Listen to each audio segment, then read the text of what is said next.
એક મિનિટ મારું નામ જયશ્રી અશોકભાઈ સિંગાળા વડલીથી બોલું છું. મારો છોકરો ગુરુકુળમાં સમઢિયાળા ગુરુકુળમાં ભણે છે સ્વામિનારાયણમાં, ને એણે સ્વામીના કહેવાથી અમારા ઘરમાં કંઈ શાંતિ રહેવા દીધી નથી. શું થયું તમારા છોકરા સાથે, આખી વિગત કહો. મારા છોકરાને સ્વામીએ મગજ કંટ્રોલ કરી લીધો અને એ સાધુ થઈ જવાની કહેતો નથી અમારે સાધુ થઈ જવું, પણ એ સાધુ થવાની સંતોએ બધું પઢાવેલું છે. એ અમારા પાસે સબૂત છે. એવી વિગત એવી છે કે તમારો છોકરો અહીંયા વેકેશનમાં આવે છે તો ખાતો પીતો નથી? નહીં, ખાતો પીતો નથી. સ્વામીના કહેવાથી ખાય છે. સ્વામી બન કહેવા કહે કે નથી ખાવાનો તો નથી ખાતો. આ સમગ્ર વાત તમને કેમ ખબર પડી? સમગ્ર વાત અમે લેવા ગયા, વેકેશન પડ્યું ત્યારે લેવા ગયા તો એ આવ્યો નહીં. પાછા પરાણે લઈ આવ્યા તો અહીંથી ભાગીને વયો ગયો. બસ પાછો એવું 2-3 વાર કર્યું, ભાગીને વયો જાય, પાછો લઈ આવી વયો જાય ને પછી સ્વામીને કહેવાથી ખાઈ પીવે ને એવું કરે. સ્વામીએ ફોનમાં કહી દીધેલું તું આવી રીતે કરજે ને લખાણે અમારી પાસે છે એનું સ્વામીનું. તમારું નામ કાકા? મારું નામ રમેશભાઈ રામજી સિંગાળા. કાકા, તમારા છોકરાનું સ્વામીએ માઇન્ડ વોશ કરી નાખ્યો છે, શું છે સમગ્ર ઘટના? એમાં એવું છે કે અમે 8મા ધોરણમાંથી અમારા ભાઈના દીકરાને સમઢિયાળા ગુરુકુળમાં ભણવા મૂક્યો. એટલે અમને એમ હતું કે ગુરુકુળમાં રહે તો બીજા બધી રીતે સારા સંસ્કાર આવે. પણ એ સ્વામીએ એવું એનું માઇન્ડ કરી નાખ્યું કે ઘરે આવવા જ માગતો નથી, બરાબર. અને ઘરે લાવીએ તો પરાયણે એ સમઢિયાળા જવાની જ કોશિશ કરે. ઘરે આવે તો શું કરે? ઘરે આવે તો બસ એક રૂમમાં પુરાઈ રહી, ખાવા પીવાનું બંધ કરી દે. પછી સ્વામી ક્યારેક વાત કરી લે ફોનમાં અમને ખબર વગરની, અને સ્વામી એમ કે ખાઈ લઈ જાય તો ખાય ને કે ન ખાય. એ પરિવારમાં ભરતો નથી, પ્રસંગોમાં નથી? હા, કોઈ પ્રસંગોમાં તેડવા જાય તો આવતો જ નથી. ગમે જ્યારે તેડવા જાવ તો એ બોલી કરીને આવે કે હું 2 કલાક રહી કે 4 કલાક રહી, પછી મને મૂકી દેજો. એ રીતને અમારે બંધાઈને પછી આવે. આ બધી વાતની તમને કેમ ખબર પડી? પછી અમે બધું એનું રેકોર્ડિંગ ને બધું પ્રૂફ સાબિત કર્યું, બધું કઢ્યું બધું.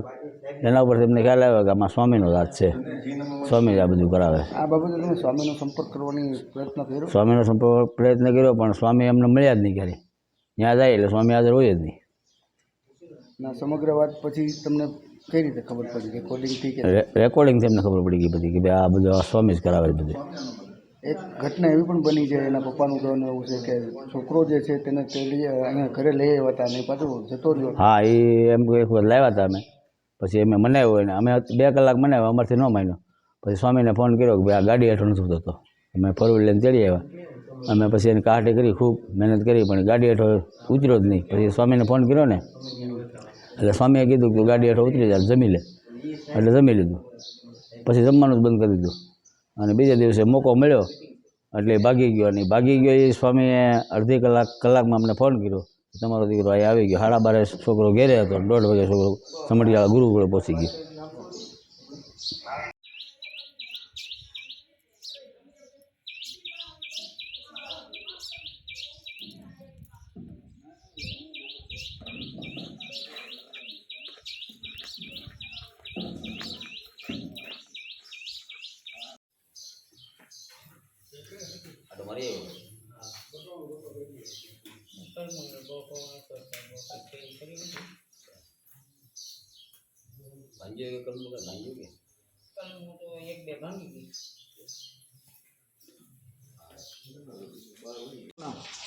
મારું નામ સિંગાળા અશોકભાઈ રામજીભાઈ, ગામ બડલી. સમગ્ર વિગત શું છે? સમગ્રમાં એવું છે કે મારો છોકરો 8થી ભણે છે ગુરુકુળમાં, અને અટાણે 10માની પરીક્ષા પૂરી થઈ છે. પરીક્ષા આપીને પૂરું કર્યું, વેકેશન પડ્યું ત્યારે લેવા ગયો ત્યારે આવ્યો નહીં. એટલે એમાં સ્વામીનો એના માઇન્ડ વોશ કરેલું છે. એટલે પછી મેં ધક્કો ખાધો. બીજી વાર હું ગયો તો એ મારીને લઈ આવ્યો. પછી અહીં ઘરે ખાધું નહીં. પછી બીજા દિવસે એ ભાગીને વહી ગયો. પછી અહીંયા 10-15 દિવસ રોકાણો, પાછો આવ્યો. પછી 3 દિવસની બોલી કરીને આવ્યો. પછી એ રીતના એ બધી મેટલ આવી. પછી મેં એપ્લિકેશન નાખીને એનું બધું રેકોર્ડિંગ કર્યું છે. સ્વામી એ વાત થાય છે ને એ બધી, અને નોટબુકો પકડવાની છે 3. એ નોટબુકના આધારે બધું આ બધું મીડિયા દ્વારા ઓલું કર્યું છે.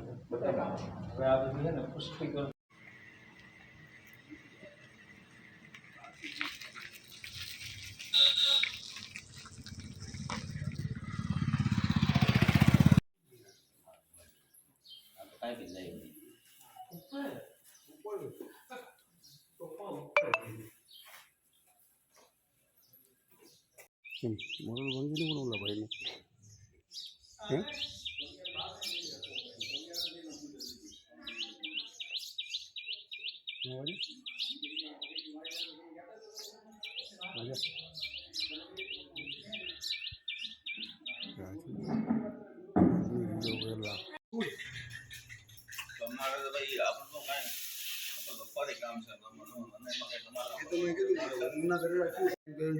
જરૂર